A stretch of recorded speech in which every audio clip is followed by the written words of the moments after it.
Okay, please, This was the mission mission story story for today. for today. God bless. God bless.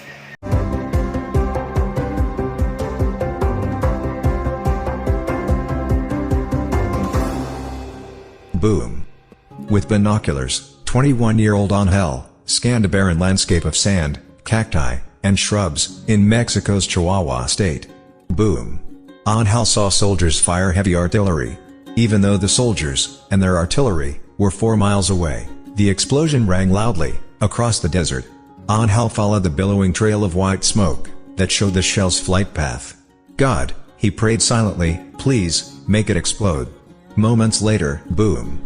The shell exploded in a ball of fire and smoke as it struck the ground, destroying everything within a half-mile radius. Angel breathed a sigh of relief. The two soldiers, watching beside him, also were relieved. Their job was to make sure that every shell detonated. No unexploded shells could be left on the firing range when their military unit of 60 soldiers returned to its base in Mexico City at the end of the 15-day exercise. This was the last day of the exercise. The next morning, the soldiers would board a military train for the 7-day trip back to the base. Angel was happy at the thought of returning to the base. He would get permission to visit his mother. He remembered the Bible that his mother had given him. He read stories about Jesus every night after military exercises. He knew that his mother had been praying for him since she had joined the Seventh-day Adventist Church 5 years earlier. Now, he prayed as he watched shells being fired. Boom. More white smoke arched across the sky.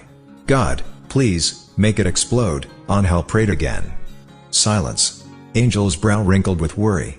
His two companions cursed angrily. The trio would have to track down the unexploded shell and destroy it. 2 hours later, the day's exercises ended. Angel and his two companions set out to search for the unexploded 33-pound metal shell. Walking in the blast zone, Angel saw rabbits and coyotes killed by the explosions of other shells. Here it is, a soldier suddenly called out. It's buried in soft sand. The soldiers built a mound of dry brush and sticks over the shell. One soldier poured diesel on the wood and struck a match as Angel and the other soldier fled to the shelter of a heap of rocks about half a mile away. A short time later, the third soldier joined them. Then they waited. 5 minutes, 10 minutes, 15 minutes passed. God, please make it explode, Angel prayed. 20 minutes, boom. The soldiers peered around the rock pile. Thick white smoke filled the air. When the smoke dissipated 10 minutes later, the soldiers walked to the blast site to put out a small fire caused by the shell. They were smiling and laughing, knowing that their delicate mission had been successful, and soon they would be on their way home. Boom. Immediately, Angel threw himself to the ground. He had never felt so scared in his life. God, please, protect us. Protect us, he prayed. Keep us safe. Keep us safe. It was unexplainable. The unimaginable had happened. The shell had exploded a second time. After a few minutes, the soldiers stood up and checked themselves. No one even had a scratch. They had stood only 7 yards from the shell when it exploded. The soldiers threw their arms around each other in a joyful embrace. Then they knelt reverently in the sand. Thank you, God, for your protection and for keeping us safe, Angel repeated over and over. That day changed Angel's life. He began to listen when his mother spoke about Jesus. He carefully read Bible studies and Ellen White books that his mother mailed to the military base. 2 years after the explosion, he gave his heart to Jesus and was baptized. Only a miracle saved us that day, Angel said.